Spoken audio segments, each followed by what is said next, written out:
mushaka imwanga. Amesema mwacheni wakale. Kisegeta ati nimumureka ngume hariya. Kwa hiyo ni mikataba ambayo wakina Felix walifanya zamani na wakina Kagame na wengineo. Atari ko mwibuke ko yari plan ya President Kisegeti na President Kagame ibingibi babiteguye kuva kera. Kuweza kubalkanize Kongo. Kugerageza cyangwa ni mu mugambi wo gucama igihugu kabiri cyangwa. Na sasa mambo yanaeleweka, yanaonekana wazi. So ubu turi kuvugana ibintu birumvikana kandi biragaragara amaso ya buri wese. Baada ya kuchukuliwa kwa Goma na Bukavu, nyuma yuko Goma na Bukavu bifashwe, Felix Tshisekedi hana mipango yote kugomboa nchi hizo mbili. Tshisekedi nta gahunda nta gato nta kintu afite cyo mu buryo nta na projet afite mu kugarura iyi migi ibiri yamaze gufatwa. Hana mipango yote, nta gahunda afite, wala hazungumzi jambo hilo kwamba gomboa Goma hivi buryo Goma na Bukavu bizongera kugarura mu maboko ya guverinoma hivi. Hakuna kitu kama hicho, nta kintu afite mu mutwe nk'icyo ngicyo. Nakumbuka kwamba juzi hapa kwamba serikali ya Kenya ilikuwa imeshaanza kuweka benki zake pale Goma. Murabyibuka ko no mu minsi ibiri ngaho ishize ndetse na guverinoma ya Kenya yari yatangiye kuzana amabanki yayo muri ibice byamaze gufatwa, ubwo ni Bukavu na Goma. Kwambia bana umeharakisha, ngoja kwanza kidogo. Abantu baravuga ati ubaretse gaturi kwiruka ngo ubigenjeje gake. Unaona? Urabyumva? Umeharakisha, ngoja kidogo. Hiyo ilikuwa ni mipango yao wakati ibingibi muri gahunda yabo. Wote benki za Kenya na benki za South Africa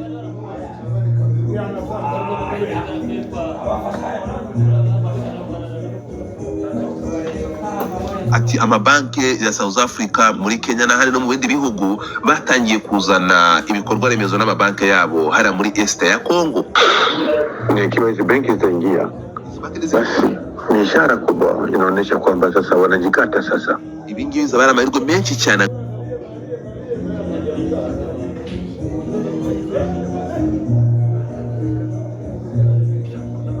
Anyumva kuna majeshi ya kigeni aho ngaho, hari abasirikari b'abanyamahanga na wale majeshi ya kigeni yako pale rasmi kwa mkataba ambao uko katika mkataba ambao uko baina ya Kongo. Ibingibi ni muza kuri baina ya Kongo na wanani Uganda. Ahanga ni muza kureba, ahanga ni muza kureba aba basirikari b'abanyamahanga bari hariya ku masezerano yagizwe hagati ya leta ya Kongo na leta ya Uganda. Na Kinshasa izungumzia habari ya Ituri. Ariko ntabwo Kinshasa ishaka kugira ikintu vuga kuri ibyo bintu bigora muri Ituri. Bunia uko kote majeshi ya Uganda ameshatawala huko. Kandi aho ngo nuza kwitegereza abasirikari ba Uganda baba nibo bayoboye aho hantu bose.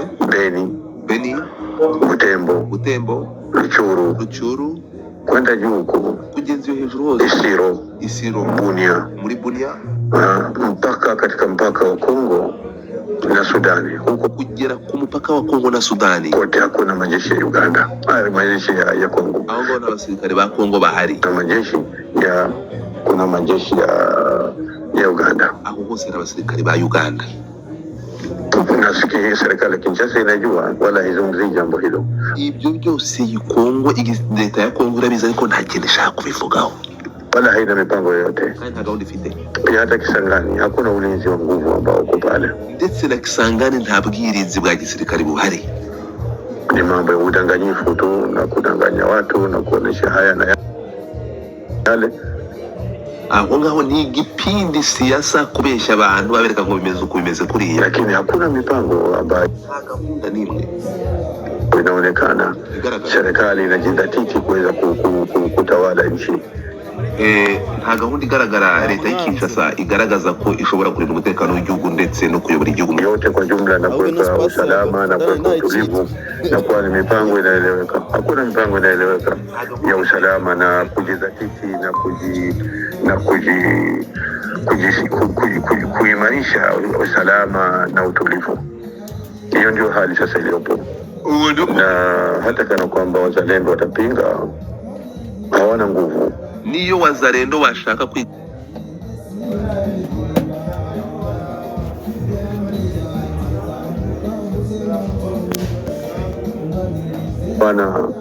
hawana silaha, hawana pesa, nta mbunda bafite, nta mafaranga bafite, hawana vifaa. bikoresho bafite. Burundi inatarajiwa siku 2-3 kutuma gari karibuni 17.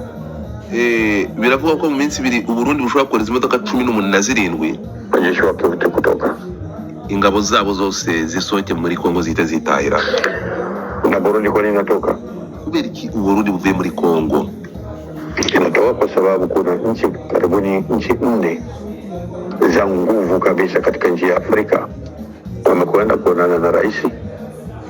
Uburundi buvuye muri Kongo kuko hari ibihugu 4 bikomeye muri Afrika bimaze kujya bivuye kubonana na president w'u Burundi. Mu Burundi na kumwambia kwamba toa majeshi yako pale, bamutegeka kuvana ingabo ze muri Kongo byihuse. Sisi ndiye tukubali. Hata juzi nakumbuka mfalme wa Qatar alikuwa pale. Yamubyibuka muri ko na umwami wa Qatar yari hariya. Alikuja kufanya nini? Yaraje gukora iki? Mfalme wa Qatar alikuja kufanya nini? Yule mwana mfalme alikuja pale. Uriya mwana wa mfalme Eric, anaitwa Prince Eric, alikuja pale Bujumbura. Yaraje gukora iki? Na kaonana na rais. Alikuja kufanya nini? Yote hiyo ilikuwa ni mipango, anamwambia kwamba wanatoka hapo. Ndio yose ari gahunda yo kubwira ngo nafanye ingabo ze muri Kongo. Ndio natuziwia. Ni wowe urimo kutwicira gahunda. Na hawa Makatar ambao wamejihusisha sana kwa mambo ya Kongo, wana maskari pale ibibazo bya Kongo pale Rwanda, wana maskari wao huko pale, na kila siku wanajimarisha, wana serikali ya nini, serikali ya Rwanda wanajimarisha kijeshi na wana uhusiano. Kwa hiyo wakongomani wenyewe wamekwishauzisha nchi yao.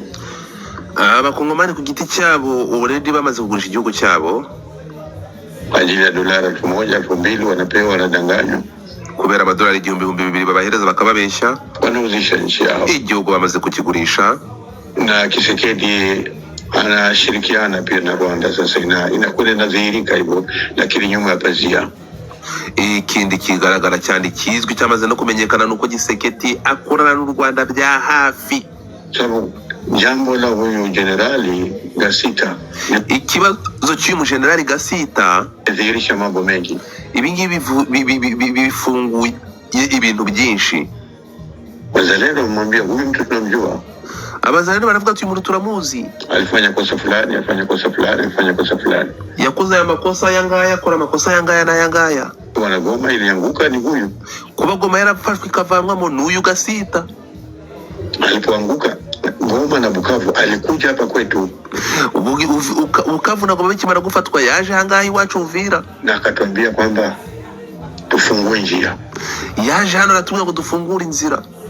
Yote wamwambia mazima pana, wewe ni mtu mzuri, wewe ni mzalendo, ni hivi na vile na hivi na hivi na hivi, kamsifu. Sasa social media zote sasa leo za Kongomani zinamwambia Kisekedi, bwana, kitu gani unachokifanya? Social media zote zirimo kubwira Kisekedi ibi ni biturimo gukora. Raia wote sasa leo siku 5 wafanyi kazi, unakwambia mtu bantu bazimya iminsi 5 bavuga ati vana uyu muntu hano Kisekedi, unasema huyo kwa nini uyu? Basi hayo ndio kwa kifupi kwamba wakati wote sasa, kwanza na leo sijui kwamba Uvira na wiki moja haiwezi kueneza wiki moja, maana sasa serikali ya Burundi imeshafunga mpaka na majeshi yote ya Burundi yanaanza kutoka, na yakitoka majeshi ya Burundi Gasita pale atabakia peke yake, na ataanza kushika hatamu sasa za FARDC, na ashashika na atafanya mbinu za kufungua njia zote, kujua fasi kumpitia nafasi fulani, pitia nafasi fulani, fasi fulani kumekishafunguka, fasi fulani kumefunguka, M23 ingieni. Ati ubwo Burundi zimaze kwambuka kanafunze imipaka, icyo bibari gukore Kasita arasigara muri uriya mujyi ngabo za FARDC, namara kuwufata ategura inzira ubundi yereke mu 23 ahandi nyura bafata umujyi bakomeza gahunda zabo. Ingieni kwa amani, msipige risasi, wataka waishike Uvira basi na mapambano. Ati barashaka gufata Uvira nta nambari bayemo. Kwa hiyo itashikwa Uvira alafu ishikwe Mkelemi, alafu fanya utaratibu wa kuingia Burundi.